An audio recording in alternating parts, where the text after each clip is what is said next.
Hello hi എല്ലാവർക്കും നമ്മുടെ പുതിയ വീഡിയോയിലേക്ക് സ്വാഗതം കേട്ടോ. എല്ലാവരും സുഖമായി സന്തോഷമായിരിക്കണമെന്ന് വിചാരിക്കണു.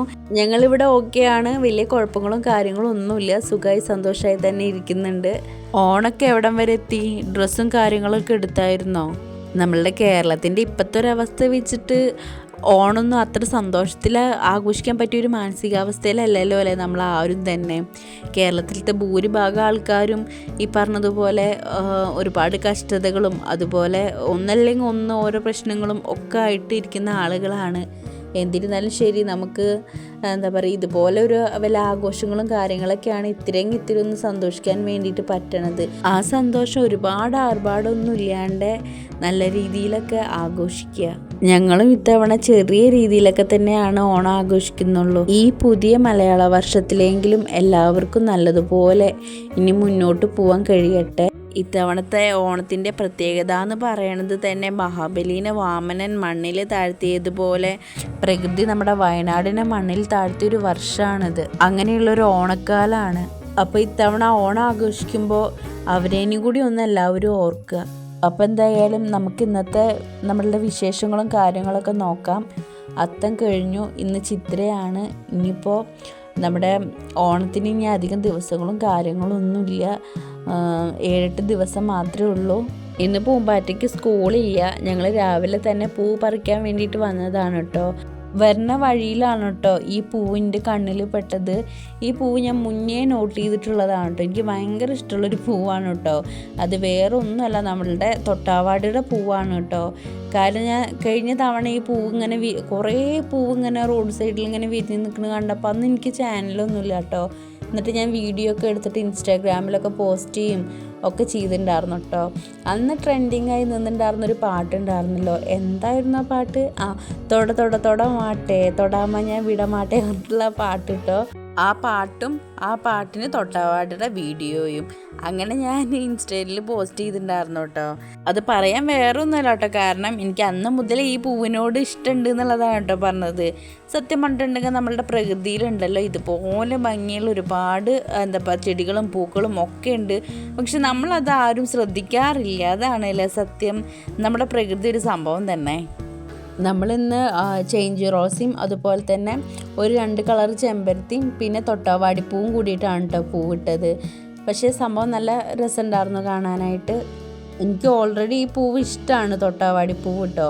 ഞാൻ വിചാരിച്ചത് എന്താണെന്ന് വെച്ചിട്ടുണ്ടെങ്കിൽ ഈ തൊട്ടാവാടിപ്പൂവ് പെട്ടെന്ന് വാടിപ്പൂവും, തൊടുമ്പോൾ തന്നെ വാടുന്നല്ല കേട്ടോ, അധികം നേരം ഇരിക്കില്ല എന്നാട്ടോ ഞാൻ വിചാരിച്ചത്. പെട്ടെന്ന് വാടുണ്ടാവും എന്നാണ് വിചാരിച്ചത്. പക്ഷേ ആ തൊട്ടാവാടിപ്പൂവിനെ വല്ലാതെ ഞെട്ടിച്ചു കേട്ടോ. കാര്യം എന്താണെന്ന് വെച്ചിട്ടുണ്ടെങ്കിൽ ഞാൻ വൈകുന്നേരം നോക്കുമ്പോഴും അതങ്ങനെ വാടിയിട്ടുണ്ടെങ്കിൽ കൂടിയിട്ട് എന്താ പറയുക, ആ പൂവിട്ടേനൊരു ഭംഗിക്കുറവും കാര്യങ്ങളൊന്നും ഉണ്ടായിരുന്നില്ല കേട്ടോ. നമ്മളുടെ ചുറ്റുപാടും നോക്കിയിട്ടുണ്ടെങ്കിൽ ഒരുപാട് നല്ല പൂക്കളുണ്ടാകും, പക്ഷെ നമ്മൾക്ക് അതൊന്നും കണ്ണിൽ പിടിക്കാത്ത കാരണം കൊണ്ടാണ്. എനിക്ക് പക്ഷെ ഇങ്ങനെയാണ് കേട്ടോ ഇഷ്ടം, നാട്ടിൻപുറത്തെ പൂവും കൊണ്ടുള്ള പൂക്കളം. പുറത്തുനിന്ന് വാങ്ങിക്കുന്നതും ഇഷ്ടമാണ്. ഇതാണ് കേട്ടോ അപ്പോൾ നമ്മുടെ പൂക്കളം. തൊട്ടാവാടിപ്പൂവിൻ്റെ നടുവിൽ ഒരു വെള്ളപ്പൂവുണ്ട്. ആ പൂവിൻ്റെ പേര് എനിക്കറിയില്ല കേട്ടോ. എൻ്റെ പൂവിടലൊക്കെ കഴിഞ്ഞപ്പോൾ എൻ്റെ പൂമ്പാറ്റ അവിടെ അപ്പുറത്തിരുന്നിട്ട് പൂവിടുക കേട്ടോ, അവളുടെ പൂവിടൽ. എൻ്റെ പൂക്കളത്തിലൊന്ന് കൈ കടത്താൻ നോക്കി. ആദ്യം ഒന്ന് കൈ കടത്താൻ നോക്കിയപ്പോൾ ഞാനിങ്ങനെ ഇവിടെ വെക്കുന്നൊക്കെ പറഞ്ഞിട്ട് കാണിച്ചു കൊടുത്തുട്ടോ. പിന്നെ അവൾ ശരിയാവണില്ല, പൂ കേടെടുത്തുക. അപ്പോൾ പിന്നെ നീ വേറെ ഇട്ടോ എന്ന് പറഞ്ഞു. അപ്പോൾ അങ്ങനെ ഇരുന്ന് ഇടുകയാണ് കേട്ടോ അവൾ അവിടെ. പൂമ്പാറ്റ ഇങ്ങനെ എന്താ പറയുക, പൂക്കളം ഇട്ടുകൊണ്ടിരിക്കുന്ന സമയത്താണ് കേട്ടോ എൻ്റെ കൂട്ടുകാരി എനിക്ക് അവൾ ഇട്ടുന്ന പൂക്കളം ഫോട്ടോ എടുത്ത് അയച്ചത്. അപ്പോൾ പൂമ്പാറ്റ അത് കണ്ടു എന്നല്ല, എൻ്റെ ഫ്രണ്ട് ഇങ്ങനെ ഇലയൊക്കെ പൊട്ടിച്ചിട്ടാട്ടോ പൂവിട്ടാക്കണ്. അപ്പോൾ എൻ്റെ പൂമ്പാറ്റയും ഇലയൊക്കെ പൊട്ടിച്ചുകൊണ്ട് വന്നിട്ട് പൂവിടുക. അവളങ്ങനെ ഇരുന്ന് പൂവിടുന്നുണ്ട്. അത് കഴിഞ്ഞിട്ട് പിന്നെ ഞങ്ങൾ ചായ കുടിക്കാനാട്ടോ ഇരുന്നത്. ഇന്നലത്തെ സാമ്പാറും ഉണ്ട്, അതുപോലെ ചപ്പാത്തിയും പിന്നെ സോയാബീൻ കറി ഉണ്ടാക്കിയിട്ടുണ്ട് കേട്ടോ. ഇനി ഞാൻ ഉച്ചയ്ക്കുള്ള കഞ്ഞി ഉണ്ടാക്കാൻ വേണ്ടി പോവാണ് കേട്ടോ. കുറേ ദിവസമായിട്ടോ ഇങ്ങനെ കഞ്ഞി വെക്കണമെന്ന് വിചാരിക്കണു.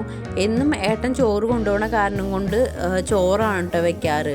അപ്പോൾ പിന്നെ എനിക്ക് ഈ കഞ്ഞി വെക്കാൻ പറ്റാറില്ല. ഇന്ന് ഏട്ടൻ ചോറ് കൊണ്ടുപോകണില്ല എന്ന് പറഞ്ഞപ്പോൾ ഞാൻ രണ്ടും കൽപ്പിച്ച് വിചാരിച്ചു ഇന്ന് എന്തായാലും ഉച്ചയ്ക്ക് ഈ ഒരു കഞ്ഞി ഉണ്ടാക്കണമെന്ന്. കുറേ ദിവസമായിട്ടോ ഞാൻ ഈ കഞ്ഞി തന്നെ ഉണ്ടാക്കണമെന്ന് വിചാരിക്കണു. ഇതിൻ്റെ ഒരു ഫ്രണ്ടിൻ്റെ അല്ല കേട്ടോ, ഫ്രണ്ടിൻ്റെ ഹസ്ബൻഡിൻ്റെ അച്ഛൻ്റെ റെസിപ്പിയാണ് കേട്ടോ അത്.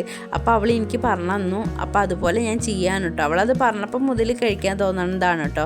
വേറെ ഒന്നല്ല, പച്ചരിയാണ് കേട്ടോ, പച്ചരിക്കഞ്ഞിയാണ്. അതിലേക്ക് കുറച്ച് തേങ്ങ ചിരവിയിടുക, എന്നിട്ട് കുറച്ച് ഉപ്പ് ഇട്ടിട്ട് ചൂടോടുക്കനെ കഴിക്കുക കേട്ടോ. പക്ഷെ ഞാൻ ചോറിനുള്ള വെള്ളം കൂടി അടുപ്പത്ത് വെച്ചിട്ടുണ്ട് കേട്ടോ. കാര്യം എനിക്കിപ്പോൾ രാവിലെ ആ പണി കഴിഞ്ഞല്ലോ. ഇനിയിപ്പോൾ വൈകുന്നേരത്തിന് പറഞ്ഞിട്ട് വൈകുന്നേരം വെക്കാൻ നിൽക്കണ്ടല്ലോ എന്ന് വിചാരിച്ചിട്ട് രാവിലെ തന്നെ അത് ചെയ്യുന്നുണ്ട് കേട്ടോ. ഈ കഞ്ഞിക്ക് കോമ്പിനേഷൻ വല്ല ഉണക്കൽ എന്തെങ്കിലും വെച്ചാൽ നന്നാവും കേട്ടോ. പക്ഷെ ഉണക്കലൊന്നും ഇല്ലാത്ത കാരണം കൊണ്ട് നമ്മുടെ രാവിലത്തെ സോയാബീൻ്റെ കുറച്ച് ഇരിക്കുന്നുണ്ടായിരുന്നു, അത് വറുക്കുന്നുണ്ട്. പിന്നെ ഒരു 3 ഉണക്കമുളകും വറുക്കുന്നുണ്ട് കേട്ടോ, എനിക്ക് എരിവിന് കേട്ടോ. പൂമ്പാറ്റിക്ക് പാകത്തിനാണ് കേട്ടോ സോയാബീൻ ഞാൻ എടുത്ത് വെച്ചത്. അത് മുളക് പൊടി മഞ്ഞൾപ്പൊടിയും കൂട്ടി പനച്ചിട്ട് അവൾക്ക് വറുക്കാൻ വേണ്ടിയിട്ടാണ് കേട്ടോ. അവൾക്ക് കറിയിലത്തെ അത്ര ഇഷ്ടമല്ല, കഴിച്ചില്ല. അപ്പോൾ പിന്നെ അതൊക്കെ ആയപ്പോൾ ഞാനൊരു ഉച്ചയായപ്പോൾ കഞ്ഞി കുടിച്ചു കേട്ടോ. അതിനിടയിൽ പിന്നെ നമുക്ക് എന്താ പറയുക, വേറെ വിശേഷങ്ങളും കാര്യങ്ങളൊന്നും ഉണ്ടായിരുന്നില്ല. കഞ്ഞൂടി കഴിഞ്ഞു. വേറെ ഒന്നുമല്ല കേട്ടോ, നല്ല മഴയുണ്ടായിരുന്നത്. പിന്നെ എന്ത് വിശേഷം എന്നാ, പിന്നെ ഞാൻ വീഡിയോ എടുക്കണത് ഉച്ച കഴിഞ്ഞിട്ടാണ് കേട്ടോ. രാവിലെ നമ്മൾ ചോറ് വെച്ചെങ്കിലും കൂടിയിട്ട് വേറെ കറികളൊന്നും ഉണ്ടായിരുന്നില്ലല്ലോ. അപ്പോൾ കുറച്ച് വഴുതനങ്ങ ഇരിക്കുന്നുണ്ടായിരുന്നു, അതെടുത്തിട്ട് ഒന്ന് വറുക്കാന്ന് വിചാരിച്ചിട്ടാണ് കേട്ടോ. ഇതെന്താണെന്ന് അറിയില്ല കേട്ടോ, നല്ല മഴയായിരുന്നു കേട്ടോ ഉണ്ടായിരുന്നത്. നല്ല മഴ പറഞ്ഞിട്ടുണ്ടെങ്കിൽ ഇങ്ങനെ ഇടവിട്ട് മഴ വരിക, അതിനിടയിൽ ഒരു വെയിലും വരും, അങ്ങനെ ഒരു കാലാവസ്ഥയായിരുന്നു ഉണ്ടായിരുന്നത്. എൻ്റെ പൂമ്പാറ്റയുടെ മെയിനായിട്ടാണ് കേട്ടോ വഴുതനങ്ങ വറുത്തത്, കോവക്കായ വറുത്തത്, അതുപോലത്തെയൊക്കെ ഐറ്റംസ് കേട്ടോ. പിന്നെ വെണ്ടക്കായ ഇതുപോലെ വട്ടത്തിലരിഞ്ഞിട്ട് ഞാനിങ്ങനെ ഫ്രൈ ചെയ്യും കേട്ടോ.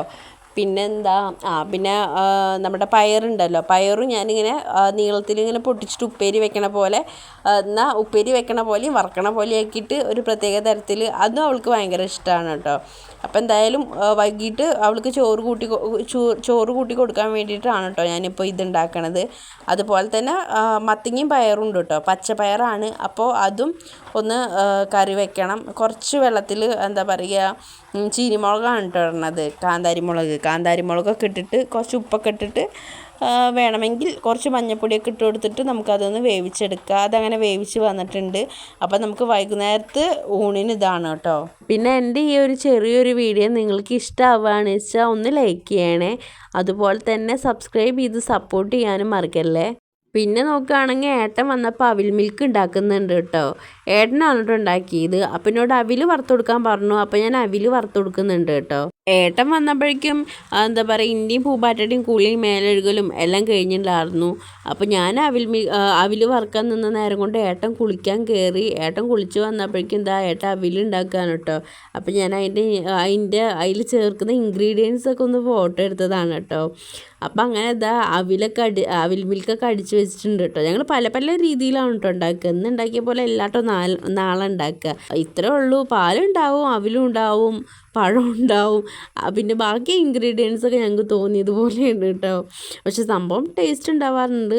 ഒന്നും മോശമായിട്ടുള്ള ഇൻഗ്രീഡിയൻസ് അല്ല, എല്ലാ ഹെൽത്തിന് നല്ല അതായിട്ടുള്ള ഇൻഗ്രീഡിയൻസ് തന്നെയാണ് കേട്ടോ ചേർക്കുക. ഇന്ന് കുറച്ച് ആർഭാടായി പോയോ എന്നൊരു സംശയം.